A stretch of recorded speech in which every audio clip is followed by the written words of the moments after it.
Hi, this is our second lecture or set of lectures from the textbook. I realize that some of you may not have your textbooks ready, so today's lecture is a little more detailed. I will share the notes as soon as I'm finished, and don't mind the music, it's Google, Google Home, keeping us company with Chopin. So let me just go over some notes that I took from reading the chapter right away. And again, it's a little afternoon. I'm sorry that it took me a little longer today, but I hope you had something constructive, something useful to do until this moment.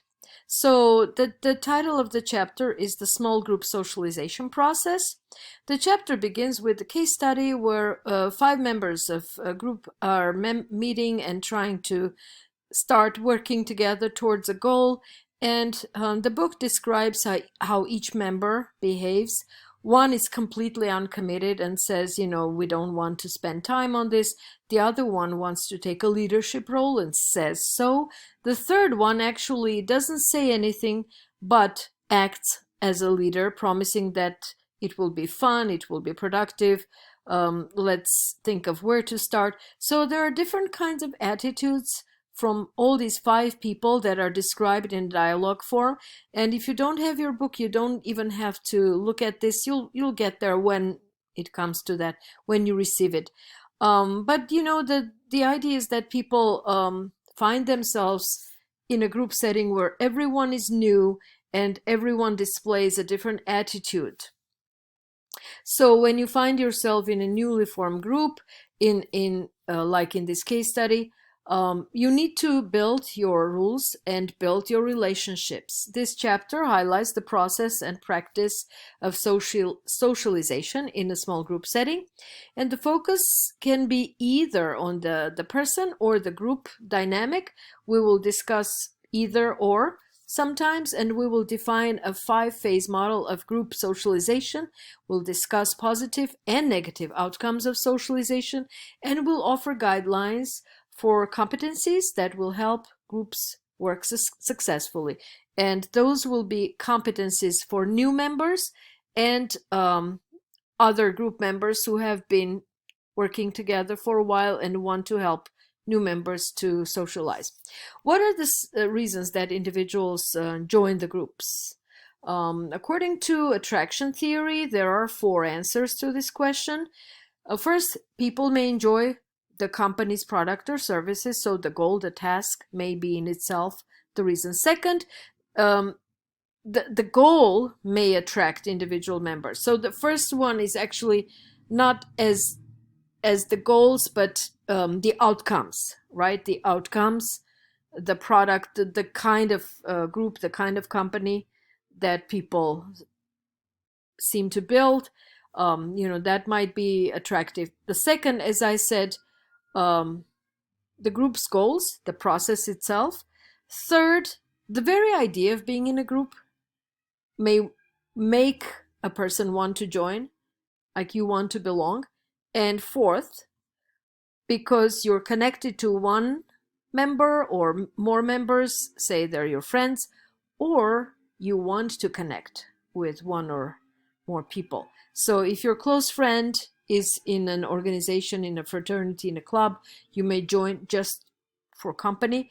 Or if you're attracted to an individual or you're interested in someone and you want to be with that individual, joining a group is a legitimate way of getting to know that person closely and having a reason to socialize. And this is all, normal. There are motives from the interpersonal communication perspective, 6 motives as described by Rubin, Peirce, and Barbado, 1988. And by the way, there are sources listed after the chapter, so you can consult those sources to verify what the authors, the scholars are saying. So here are some of the motives. Inclusion, sense of belonging. Affection, if you're attracted and you want to communicate with someone, or if you want to be like somebody else, it's a role model, it's a good friend. Third, control. Some members join groups because they're interested in being in power. Fourth, a need to escape a reality, activity, stressful situation. Like, a young person may join a club or an organization or an interest group just to escape their family life or escape boredom. Fifth, seeking pleasure. Communication is fun. Extroverts especially will understand, it is fun to be in a group. And six, relaxation. You may not be the most extroverted person, but being in a group, maybe communicating leads to unwinding, lowering your anxiety, being in control. Right now, we're actually talking about scenarios for the fall semester. How will it unfold? And some people find that dealing with the uncertainty relaxes them. If they can hash it out, they can talk it out, it gives them some relaxation, lowers their anticipation and anxiety. Um, there is sometimes one reason interpersonally or personally, lack of volition. Volition is another word for free will. Sometimes people have no choice, but they have to join a group. Like, you're in this class and I'm going to put you, and in fact I already did put you in groups by the roster, 5 people at a time, 25, 5 groups, 5 people in each group. This is perfect. Work groups are one of those examples. Families are another, where you have no choice. You're born into a family. Unless you leave the family, you're stuck. And you can't leave if you love your family. If you're a parent and you're committed, you can't dump your kids. Well, you can, but you shouldn't. I'm not going to try that. And I don't ask you to try that. It does happen in real life. It does, especially in fiction literature. And I know, unfortunately, in a lot of cases, younger people may feel abandoned, but those are exceptions. Usually we feel attached to a group and we have to stay. Group socialization is defined by scholars Stryker and Statham in 1985 as occurring when newcomers become part of the group's pattern of activities. So here are a couple of definitions that I have to read because I don't have them by heart memorized. And that's okay. You can use the book, you can use other resources. This is not a drill to remember things by heart. This is just to understand. So when the newcomer learns the patterns of activity, that's socialization. When you're looking from the perspective of psychology, social psychology, socialization is defined as occurring when group members create shared meaning about who will do what and how the group will operate. That's from Mead in 1958. I would really strongly encourage, this is older literature, but strongly encourage to look into this source more interestingly because it's social psychology. Or individuals learn enough to contribute skillfully and competently to the group. That's another aspect of this definition from social psychology. So creating meaning about whose role is what, and when you know enough to contribute into the group's work, maybe push it a little forward, expand, redefine. That's when you socialize in a group from the perspective of social psychology. So these are psychological roles. In each of those definitions, the role of the individual is stressed. Social psychologists Moreland and Levine defined socialization as a reciprocal process of group members and the group as a whole coming together to meet each other's needs and accomplish goals. And you see that in this definition, it's all about the goal. It's all about the group, I'm sorry. Starts with a G. The group, not the individual. Reciprocally coming together to meet each other's needs, accomplish goals. This perspective suggests that individuals are active participants in the socialization, and they're not just simply adjusting or adapting to existing group cultures, but they participate in creating those cultures. Taking finally a communication perspective, Anderson, Riddle, and Martin posited that socialization comprises a two-way process of influence and change, whereby group members use verbal and nonverbal messages to create a new and unique group culture. So as you see, when we go from uh, person to person, interpersonal communication, expand to make it group communication, we're still using the two-way process between two individuals, but only now there are two different individuals, person one, person two, person three. Each time it's a two-way process where you influence each other, you exchange verbal and nonverbal messages to create a unique group culture.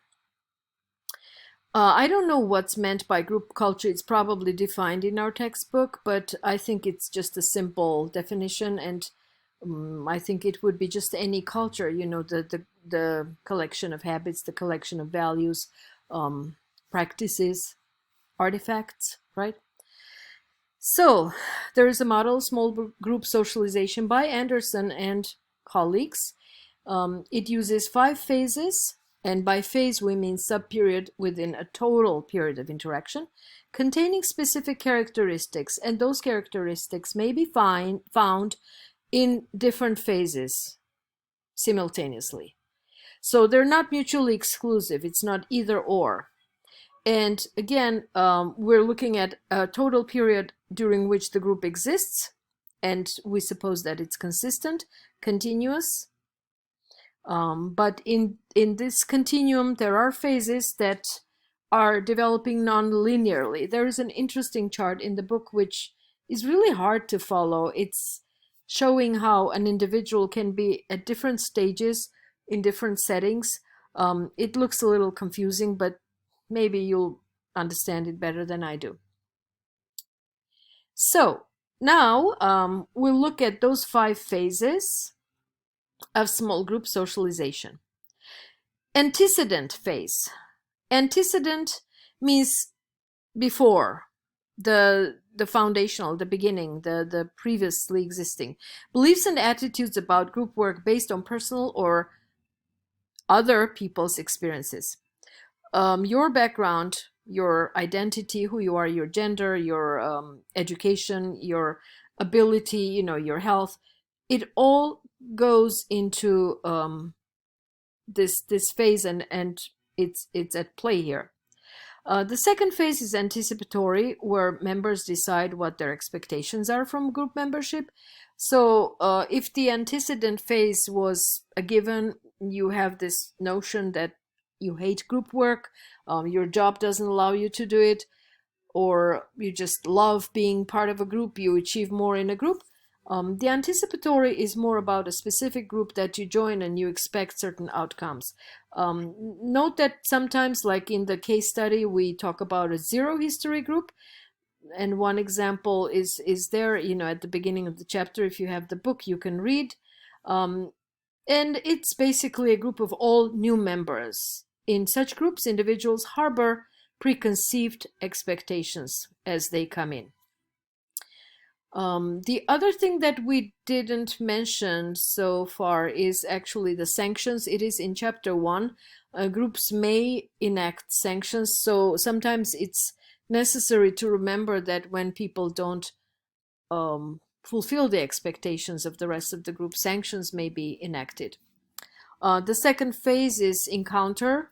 Individuals come together for the first time, and the next one is assimilation phase.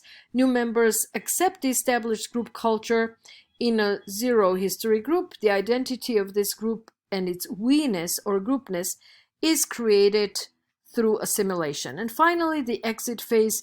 Groups need to get together to conclude their job, their task, reflect on their experiences, wrap it up, and walk away with new experiences. I'm going to stop now because I think we're reaching our 15-minute limit on the lecture. I will pick up from outcomes of socialization in the next chunk, but please be patient, and thank you for joining me. Talk to you in a moment.